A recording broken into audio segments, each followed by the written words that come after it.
Hello and welcome everyone. In today's video I will show you how to change voice volume on Google Maps.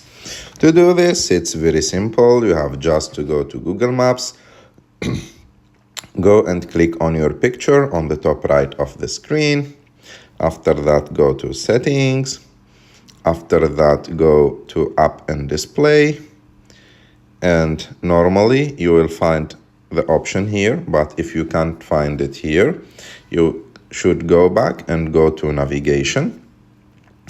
And as you can see, first of all, you should be sure that the guidance audio is on mute. And to make it more loud, you have to choose louder. You can choose also normal or softer. So as you like, you can choose the guidance volume on Google Maps. I hope that you like this video. If you like this video, don't forget to subscribe to our channel, to like this video. And if you have any question, put it in the comment section, and see you in the next video.